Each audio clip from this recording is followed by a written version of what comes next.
Micah and welcome back to my channel.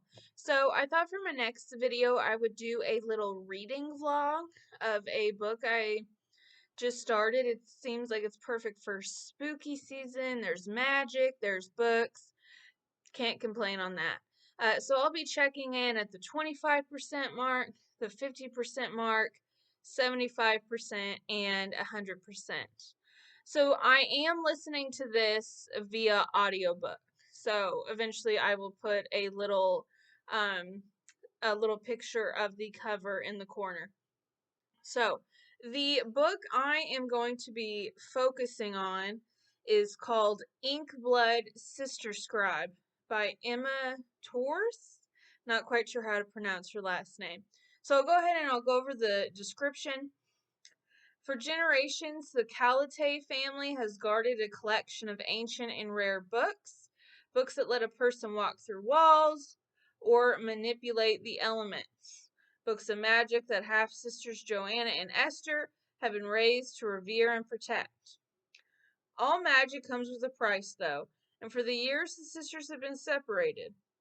Esther has fled to a remote base in Antarctica to escape the fate that killed her own mother, and Joanna's isolated herself in their family home in Vermont, devoting her life to the study of these cherished volumes. But after their father dies suddenly while reading a book Joanna has never seen before, the sisters must reunite to preserve their family legacy. In the process, they'll uncover a world of magic far bigger and more dangerous than they ever imagined, and all the secrets their parents kept hidden, secrets that span centuries, continent, and even other libraries. So I'm really excited. This gives me Sorcery of Thorns, which has been one of my favorite books that I have read this year. It's very similar, like books that can kind of can hurt you. Like those are the vibes that I'm getting. So I'm really excited. This is perfect for spooky season. I'm really excited. So I will check in with you all at the 25% mark. One thing I forgot to mention, this will be a video full of spoilers. So reading blog to me is I kind of analyze it and go bit by bit. So if you're looking for a spoiler-free video, you should click off now. All right, hello, welcome back to my channel. So I am at 25% at Blood Sister Scribe, and I am loving it so far. Just a reminder, I am doing the audiobook version. The narration is amazing. So the basis of the story is it focuses on two sisters. It focuses on Esther and Joanna. They are technically half-sisters, and their family is basically guardians of these magical books. Like, they've been doing it for generations. And there's a lot of trigger warnings so far in this book. One is, like, the very opening scene is where Joanna, she's the younger of the two sisters, she comes home and she finds her father dead in the front yard, and it's very descriptive, so a lot of trigger warnings with that. But we find out that it was a book that killed him. Like, he had his hand in the book and it was basically sucking his blood like a little literary vampire. So, yeah, their family has been protecting these magical books for generations. The way the books work is, first of all, you have to have, like, the trait to do magic, and how, like, the books are activated by blood. And it's usually just a little pinprick of blood, but Abe was kind of experimenting with this book and it just started taking all of his blood. And also, these books are usually written in blood, like a mix of blood, ink, some magical herbs, and that's how they're made. Joanna is able to do magic. She has the trait. She can hear the books. It's like a little humming. Esther, her older sister, doesn't have the trait. Magic does not work on her at all. She can't hear the books. But, like, certain spells won't work against her either. Like they have these magical wards that are supposed to keep people out. Those don't work on Esther, because unless your blood is in the ward spell, you're not going to know where the house is. You're not going to know anything like that. but Esther can still find the house no matter what, because magic can't hurt her. She can't do it, but it also can affect her. So it's pretty cool. So there's a little bit of a strain between the sisters because at this point in the book, it's been 10 years since Esther has left home. She's left home. She hasn't really talked on the phone. She sent postcards. That's it. Joanna is upset at her sister because 2 years previous, when their dad died, Esther didn't come home, and Joanna swore never to spoke to her again. But we find out from Esther's point of view, so this is a dual POV book, that her father told her that every year on November 2nd, she has to leave wherever she is and keep moving for 24 hours, or the people who killed her mother will find her.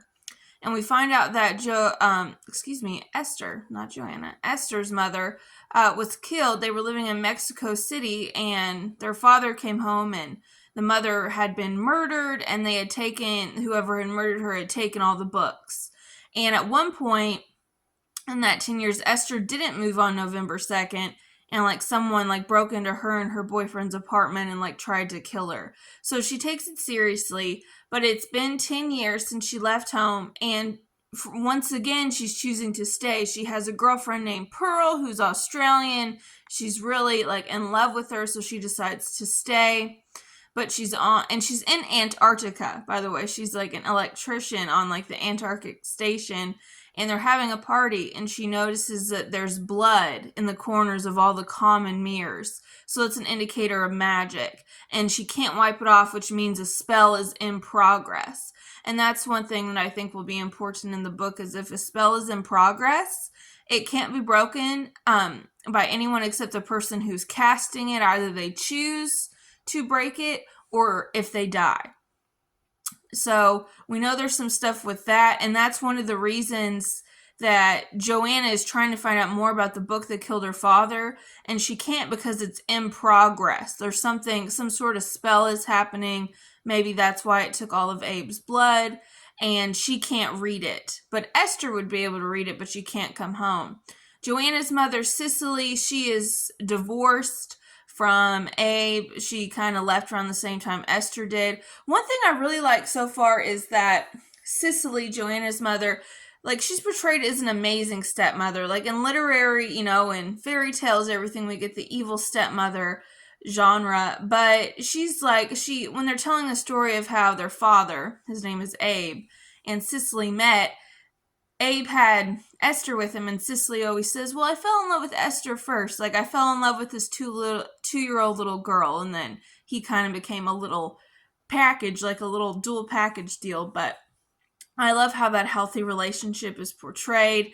And we learned towards the end of his life that Abe was getting really obsessed with the books. That was his main thing. And there were times where he kind of ostracized Esther a little bit because she couldn't understand the book. She can't do the magic, so there was some rift there.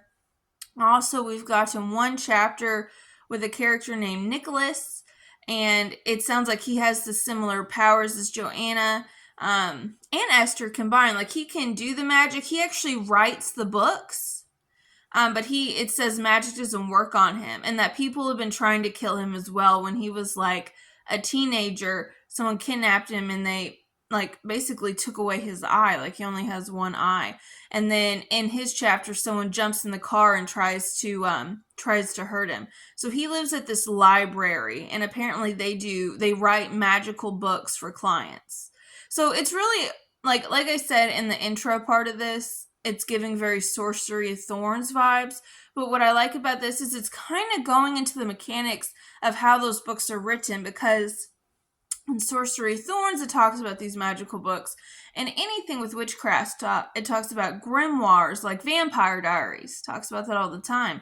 But they never talk about how these people came up with these spells or how the books were written. So I like that we're kind of getting those mechanics of it. I'm interested to see who's after Esther, who is after Nicholas, if there's going to be any connection between the two, what happened to Abe. Also, at the end of the 25% mark, Esther has this book, and it belonged to her mother, and she's working on translating it from Spanish to English. and it's like the one possession she has of her birth mother. And she walks into her room and she saw that Pearl, her girlfriend, was in there. And they talk, and then Pearl leaves and she notices her book is missing. So maybe Pearl just stole the book. Maybe she's sketchy that way, or maybe she's the person that is kind of behind all the sketchy things, because Esther realizes that there's someone with a book, on the station because of the blood magic on the mirror. And she starts to communicate with someone through the mirror, and they send her plane tickets and a passport, and they're like, you have to leave now. You are in danger. So I thought that was really cool. That was awesome, like the magic mirror type effect. So this is a very interesting book so far. I am loving it. It's definitely spooky vibes, and the narration of the audiobook is awesome. So I will check in with you when I'm at the 50% mark. All right, hello everyone. I am back for the 50%. I'm halfway through of Ink Blood Sister Scribe. I am loving this book so much. So much happened, and the 50% mark in the book is crazy. So how I'm going to do this check-in this time is I'm going to start with Esther, then talk about Joanna's POV, and then end with Nicholas. So Esther, she didn't have a whole lot of chapters in this section of the book. So basically, when we were talking about the 25% check-in, her book is missing, and she thinks Pearl takes it. So her and Pearl, they have this talk. Esther confronts her. She asks Pearl, like, who are you working for? Why did you take the book? And Pearl's like, what are you talking about? So Pearl storms off. She's mad. She's going skiing with Trev. While she's gone, Esther goes into her room, into Pearl's room, and finds blood on her mirror. And that, like, proves to her that Pearl is working for whoever killed her mother. She, like, destroys the room. She slams the mirror. She goes to, like, the cafeteria to calm down. And Trev comes up to her and says that when they were skiing, Pearl fell and hit her head, and she's in their infirmary. So Esther goes to see her, and she turns around, and Trev has pulled a gun on her. Later on, after this altercation, I'll explain more what happens in the altercation from another person's point of view. So basically, after that, they dispose of Trev's body. Trev does die, and they dispose of him in a mirror. So basically, they push his body through a mirror, and like he wasn't like technically dead yet, but like him going through the mirror, like living things can't go through, so that killed him. Pearl's having a mental breakdown, and Esther tells her everything about the books, about her past. And Trev, before they sent him over, Esther found a book, and it's a book that wipes the memory of the person who reads it, except it doesn't work on Esther, because she doesn't have magic. So Pearl reads it. They kind of come to the conclusion that Pearl needs to forget for a while, but Esther promises to come back one day and tell Pearl all about what happened, and it only erases her memory for like a day. So Esther gives the book to Pearl. Pearl reads it, and Pearl has forgot the last 24 hours that they fought, any of that. So that's where Esther's POV ends. Then we have Joanna. So Joanna goes over to her mom's for lunch, and Cicely, that's her mom, keeps wanting Joanna to take her to the house. But Joanna's like, no, you're not your blood's not part of the wards anymore. Dad, in his final note, made me promise not to let you in. And Joanna has questions about the book that killed Abe. So Cicely tells her to wait in the living room, and she will bring something to her to explain. And then Joanna hears a magic book, and she realizes she's trapped in the living room. Like Cicely has done a spell to where Joanna is trapped because Cicely does not want her to set the wards back up at 7 o'clock so Cicely can go in. So Joanna is very understandably upset. She keeps asking Cicely, like, why are you doing this? Why are you doing this? And Cicely says, I can't tell you. I can't tell you. I think Cicely is under a spell. Like, it mentions throughout the book that whenever Joanna asks a question that Cicely doesn't want or wants to avoid answering, she coughs a lot. I think it's a side effect of a spell. So eventually, Joanna and Cicely make a deal. Joanna says she'll take Cicely to the house. She will put the wards back up, but she's going to watch Cicely the whole time. So they go there, and Cicely feels real funky. Like, going through the wards is really, like, it's a weird feeling. And they go up to this old mirror in Esther's old room, and Cicely writes a note, and the note is basically saying, I need to know that you still have this handled. I need to break my part of the agreement. And then she sends the note and a postcard she got from Esther through the mirror, just like Esther and Pearl did with Trev's dead body.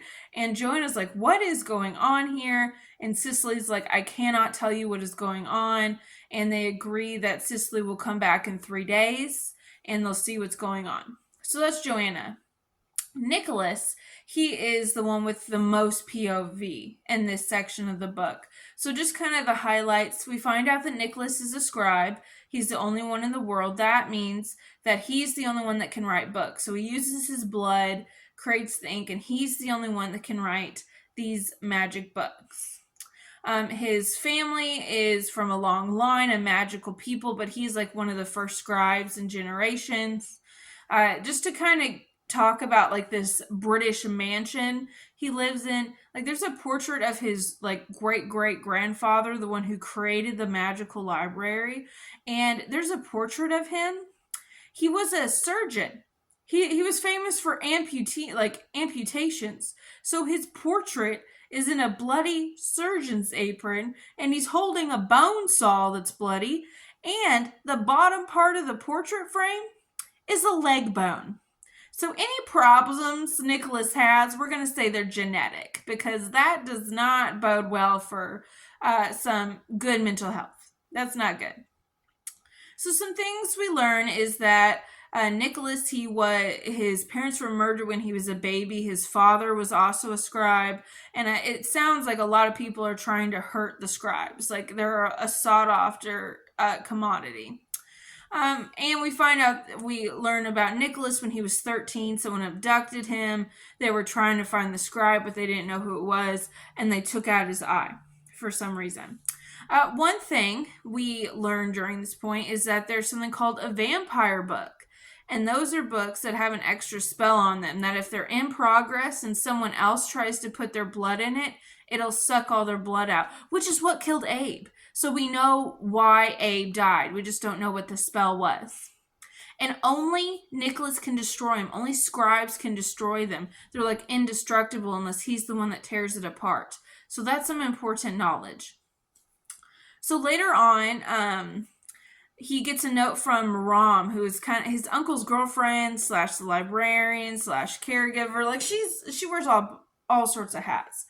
And him and his bodyguard Collins, who they find this book in the library, and it's the book. I didn't mention this in my 25% checkup because I didn't think it was important, but it mentioned that Abe's like grandparents were living in Budapest in the 1930s. They had a theater, and they had a magic book that you would read it and that you could walk through objects for a time. It was part of their show. But then, it was 1939 in Europe, so they got raided by the Nazis, and his grandparents disappeared, and so did the book. But where is the book now? It's on Nicholas's shelf. So, that's typical British, isn't it?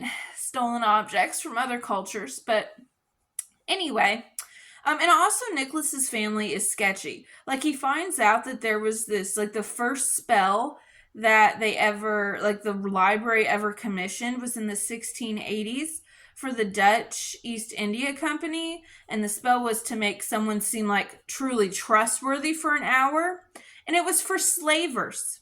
It was so that people could trick people into slavery. So sketchy. Super, super sketchy. So they decide to try out the spell. Colin reads it, and they go up and up the staircase. They go up, they go down. It's like really intricate. They go to this room of mirrors, and it has all these labels on them in different places. Doesn't really say where it is. It could be inside the library, like a camera system, or it could be without. And eventually it leads to Richard, that's Nicholas's uncle, his study. They're walking around, and Colin points out something to Nicholas, and they see that there's an eye in the jar. And Nicholas realizes it's his eye. He realizes that it was his uncle who staged the attack and took his eye, and he's wondering why. And he is reading this special spell, and it's a spell, like there's two spells that we learn about here. One is the spell that searches for scribes every year. It's one day every year, it renews itself, and it looks for scribes around the world. Now, here's a theory for me. Because Nicholas can't be touched by magic, and neither can Esther. And remember, Esther's father told her that every year on November 2nd, she has to run and keep going. That's once every year. So I think that Esther is a scribe. That's why her mother was killed, and that's why her father tells her to run, because that's when the spell is. So that's one spell. And then there's another spell that calls for immortality. So basically, it says that like 2 scribes are required, and it's a spell for immortality. So it requires one person to write it, and the other person, it has to use like their hair, their skin, everything. So it's really gross.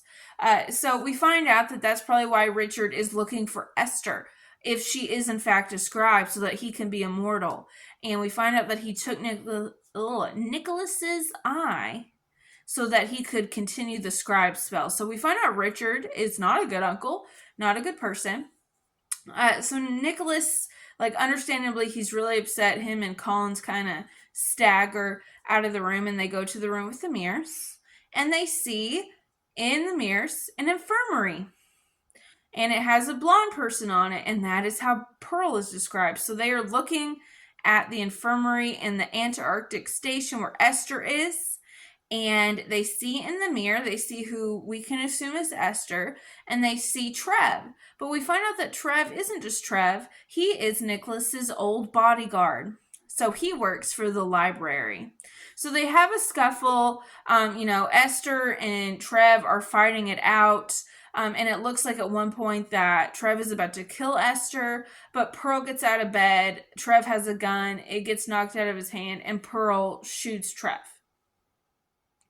And then Nicholas and Collins, they're the ones who watches like Trev's body comes through the mirror, and apparently it's real gross. So Nicholas, he's kind of the bulk of this section of the book. We learn a lot of kind of about the lore of this world, and a lot of things are unraveling. So my theory is that Esther is a scribe because magic can't touch her. Like the memory spell didn't work on her, and the fact that the scribe spell is once every year, and once every year she has to run, so the people who killed her mother don't find her. I think she's a scribe, and that they've been after her ever since she was a little one. And also, one point in the book that I didn't think was relevant, but now that I look back on it, is that it talks about when Abe was testing Joanna to see if she had the magic trait, if she could hear the books. And the first thing he had Joanna do was try to rip up one of the books, and she couldn't. And then Esther's like, I'll try to do it. And Abe was like, oh, these are really expensive books. We don't want to try again. I think, because Nicholas is a scribe, and he's the only one that can destroy those books. So I think that Esther is a scribe. But we will see. I will check in again at 75%. But I'm absolutely loving this book, and I highly recommend, if you guys are watching, you guys can check it out. All right. Have a good day, everyone. Hello, everyone. I am currently cooking lunch/dinner, so I thought while I'm waiting for my pasta to cook, this would be a good time to do my 75% check-in for Ink Blood Sister Scribe. So, in this part of the book, we start off with Nicholas. He is reeling from the discovery that it was his uncle and Miram that took his eye. Miram comes in, and she hands Collins this manila envelope, and she leaves, and in the envelope is Esther's mother's book. And Collins tells Nicholas that they have to go. So they leave the library. They're running away. Then we have Esther's point of view. She's on a plane from Antarctica, and she is thinking about how she spent a year in Mexico City looking for the bookstore where her mother and father met, and she couldn't find it. And she's in New Zealand on her way to LA, and she gets pulled aside by security. And she gets pulled in this room, and she sees this guard, like the security guard, slumped over on the floor. And it has the same face as the guy who pulled her to the side. And she realizes it's a spell. And it turns out it's the same guy who, like, tried to abduct her when she was with her ex-boyfriend Reggie. So she's seen this guy before. He's, like, about to attack her. And then the door just opens by itself. And basically someone, like, beats up the bodyguard, and she runs to this bathroom, and this woman appears. She, like, washes herself off. It's a spell, and she saves her. So Esther sits on this plane. She has the window seat, and then two guys sit beside her, and who is it? It's Nicholas and Collins. Nicholas and Collins recognize her from the mirror fight that they saw. They're trying to play it off real chill. She is not in the mood. But then she sees Nicholas pull out this book, and it's her mother's book. And she's like, what the hell is going on? So they start talking. And Nicholas comes to the conclusion that Esther is a scribe. So I nailed it with that prediction. So a little flashback to Joanna. She's hanging out with her porch cat. And she realizes that she would have been a little relieved the other night if Cicely had let the wards drop. So she realizes that the life she's currently leading is not how she wants to continue. Then we switch back to Esther, Nicholas, and Collins, our little trio for right now. And they're in Boston. They decide to get a car, and they get a car from these two people named Lisa and Tansy, and they have magical books too. And they're really upset with Collins. They keep calling him a sellout. So there's some history there, so maybe we'll get that later. Nicholas suggests to Esther that Esther write the NDA, the spell to reverse Collins' NDA, so that he can give them some background on what all has been happening. So they get to Joanna's house. At first she thinks it's an intruder, and she has a shotgun. And then she sees her sister. And they have this really beautiful moment. And they tell Joanna that Esther's a scribe. And Joanna believes it instantly. She's not jealous or anything. She's like, I always knew that there was something with Esther.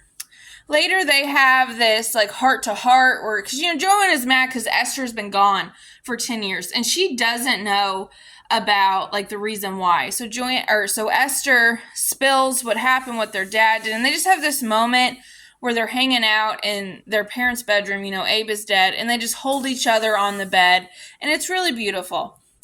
Some other things that are happening is that Collins and Joanna are flirting, which really disappoints me because I definitely wanted some romance between Nicholas and Collins. But it doesn't look like that's going to happen. I was like, ooh, let's lean into the bodyguard thing. And that didn't happen.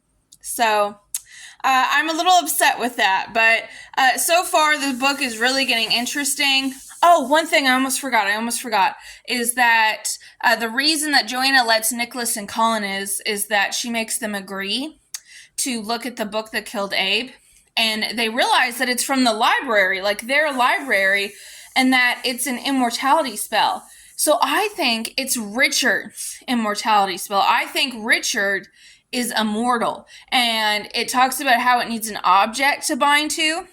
I think, because you remember there's that portrait in his study, the creepy one with the leg bone. I think it's the leg bone.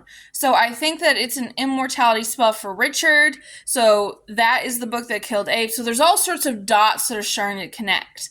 So I will check in with you all when I have finished the book. I am so excited. Like, everything is coming together. So I can't wait. I'll talk to you later. Bye. Okay, everyone, I finished the last part of Ink, Blood, Sister Scribe, and this is definitely one of the best books I have read all year. So let's get into what happened in the last quarter of the book. So this last part of the book, it starts out, Joanna realizes that the wards are gone, and she flips out. Like, she absolutely freaks out. And Collins took them. He said that Maram told him to do it. He said the wards needed to be down. Like, Joanna is like super, super pissed. And they keep asking him questions, and every time he like starts coughing really bad.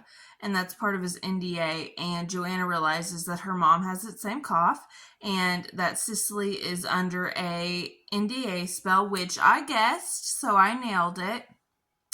So they read the spell to Collins, breaking his NDA, and he tells him all sorts of things. Like, first of all, his first name is also Nicholas.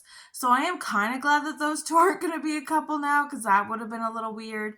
But basically, him and Maram have been coming up with a plan for a while to get Nicholas from, like, out of Richard's control, because he's, like, Richard is slowly, like, killing Nicholas. And Maram shows him a picture of from when she was young, and it's of her holding a baby. And that concludes that Maram is Isabel, aka Esther's mother. So we get a big plot twist. And Nicholas, the whole time, ever since he met Esther, was like, she's so familiar, but I can't place it. And then he puts those pieces together. So they decide to let the wards drop, and Maram sends a note through the mirror, and Esther and Nicholas realize that they can go through the mirror. Like, if you remember when Esther pushed Truth away through the mirror, his like body got all warped and disgusting. But because magic can't touch Esther and Nicholas, they can go through the mirror. So they go through the mirror, and it is confirmed that the book that killed Abe is Richard's immortality spell, and it is the leg bone that's keeping it going, which I also nailed that. I'm on a roll. So they go to the library, and they are going to the secret passageway, and they find Maram and Richard waiting there for them. Let me tell you, I was so upset with Maram, because I'm like, she knows that Esther is her daughter, and she like betrayed her. I was so mad. I'm like, I hope Maram dies. I hope it's horrific. I hope it's terrible. But then we go to Joanna's perspective, and while like Nicholas and Esther are being like held captive, Joanna's like making out with Collins, and then her mom comes up because she realizes the wards are down, and she just sees Collins, and she starts like beating the crap out of him. She's like, "Where's my daughter?" But basically, Cicely is like, Richard is gonna find Esther, and Joanna's like, how do you know about Richard? And then Cicely's like, well, how do you know? So, Cicely reveals there's one more truth spell that needs to be read. So they do that. Then it pans to Esther, and she's watching Maram the whole time, and she sees Maram kind of act in this weird way halfway through their little interaction. Richard admits that he is immortal, and that he did take Nicholas's eye. Like, he admits it. He's like, that was the worst day of my life. Your life? You didn't lose your eye, buddy. But anyway, so Esther kind of just gets this sense from Maram. Maram starts talking in code. She gives a quote from that book that Esther is translating. That's from her mother. So Esther charges the gun. Richard's holding a gun at her. Esther charges the gun. Then we pan over to Joanna. And Cicely tells Joanna like this whole story of Isabel. So like we've talked about before, Isabel came from a magical family in Mexico City. Her last name was Gill, which is the last name of the author of that book. So it was actually Isabel's like grandmother who wrote that book that Esther has. So she was really interested in the magical community. She wanted to get to know people, make connections. She heard about the library organization. So when she was of like college age, she went to Oxford, introduced herself to Richard, and she kind of found herself attracted to him, which she was really shocked because he was like 50 and she was 20. But he gives her this like 7-year trial period, which seems like a really long time, 7 years. So basically it's where she goes around and makes magical connections and finds books for the library. During that time, she returns to Mexico City, where her parents' bookstore is, and she meets Abe. And, she starts to fall in love with Abe. They start hooking up, and then she becomes pregnant. And she does not want to be a mother at all. She's very clear with Abe. She's like, my goal is the library, the preservation of these books. Like, that is my most important priority. But Abe, he's like in love with her. He convinces her to keep the baby. She has the baby, and she's not really too involved in the parenting, and that upsets Abe. She's still focusing on the library. She doesn't tell Richard she had a baby, and eventually her and Abe separate. And then we find out how Cicely knows them, is Cicely and Isabel were friends, and eventually they hire Cicely as a nanny for Esther. And Cicely is the one that realizes that magic can't touch Esther because she puts this little like spell on her just to keep her in the living room while she's cooking dinner, and then Esther waddles up to her. So eventually, Isabel just leaves completely. Cicely and Abe get together. Isabel she gets hired by the library. She's going by Maram because it's a palindrome, and that's like a big deal in their family. And then later, she learns about Nicholas's dad and Nicholas and how magic doesn't affect them. And Nicholas's dad also has an Eygon. So he knows what's going on. Like, he's not in the dark like Nicholas is about the whole thing. And she says that her daughter can't be touched by magic. And he explains the whole scribe spell and why Richard doesn't want scribes around. So he also tells her, Nicholas's father tells her that they're going to go on a visit to Scotland and try to escape from Richard. So Isabel / Maram tips off Richard about this because she wants Richard to kill Nicholas's father so that there's only 2 scribes, her daughter and Nicholas. So that's messed up. And she goes to Abe and Cicely, and they basically come up with this plan to make sure that Esther is safe. And it goes into a lot more detail. I won't go over all of it. But basically, Isabel, Maram are the same person. And we just know that Isabel / Maram never really wanted to be a mother. Her priority is the books, but she still has some like motherly connection. So then we get back to Esther and Nicholas, and Esther charges Richard, and the gun is spelled, and the bullets turn into bees, so she's okay. So there's a bit of fighting, but they end up breaking the leg bone, and Richard like crumbles, like he ages all at once and like crumbles in front of them. It sounds really grody. But yeah, after that, it's pretty, they're wrapping everything up. Nicholas takes over the library. Joanna and Collins are kind of together, and it ends with Joanna and Esther going to London, and they've written this spell book that because originally Richard, his family made this spell where magic was in bloodlines. So they do this spell to, basically undo that to where anyone can have access to magic, and there can be more scribes and stuff like that. And that's where the book ends. So this was an absolutely amazing book. I decided to give it 5 stars on Goodread because the characters are so complex. Like Esther and Joanna, it's interesting because they're both trapped in different ways. Like, neither of them can have like the life they want. Like, Joanna, it feels like she's beholden to the house. Like, she can't leave the house hardly ever. She can't leave the books. Like, she can't go out there and meet anyone or do anything. So she's like trapped in this tiny little space. And it's like slowly almost driving her crazy. And then Esther, she's moving 10 years, but she can't put down any roots. She can't like have any permanent relationships. She can't see her family. So they're both in prisons, but it's just very different. And at first I thought Joanna was really annoying, but then I was like, yeah, they're both trapped in a different way by their parents, by the stuff that Richard has done. And then Isabel / Maram is such an interesting character because when we're first introduced to her, like through Nicholas, like, his parents have been dead since he was like a little baby. So he's like never really had any parents. So he's always wanted Maram to be maternal, but she's very clear from the get-go that, she doesn't have any of those maternal instincts. And, there were times in this book that I like really hated her. I'm like, there's this kid and you have this responsibility to show him some caring, some care and some love. But then again, like, it is just her job. So she's really complex. Like, I'm a teacher. So I love kids and that's relationships I can form. But her, that's not her thing. She never signed up for that. And when she got pregnant with Esther, that wasn't really something she wanted. So it was interesting seeing her like really have to pull out any maternal instinct to save Esther.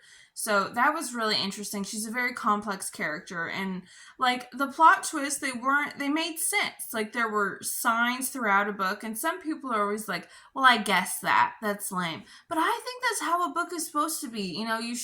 It's all supposed to flow, it's supposed to connect with each other, it's supposed to make sense. And there were little things here and there, like I was able to theorize about it because that's how the story was woven together. So the writing style was amazing. I love just the little connections everywhere, and the characters were great. I didn't love the Collins and Joanna romance. I really was wanting Collins and Nicholas to get together. That didn't happen, but it's okay. It's okay. It's just a really great book. It's interesting for people who love books, about magic. It definitely has Sorcery of Thorns vibes. Really interesting, complex characters, complex relationships, a lot of queer representation. Yeah, so this is a book I would definitely recommend. I didn't say like every part of the book, so it's not like you've read the book by just watching this video, but it is amazing, and I'm looking forward to if Emma Torsz, if she continues to write, I'm very much looking forward to her future work, and I would even love a sequel to this. The way it ends, it could definitely just be a standalone, but I mean, I love these characters so much. I would love to see how they progress in this new world where Richard is gone. So thank you so much for watching. I hope everyone has enjoyed this video, and please check out Ink, Blood, Sister Scribe by Emma Torsz. I listened to the audiobook version, which was amazing. I'm sure it's great in print as well. This was at one time a book on Book of the Month, so if you love the Book of the Month format, their pricing, their look, it is on there. So please read this book. It is so amazing. But have a great day, everyone.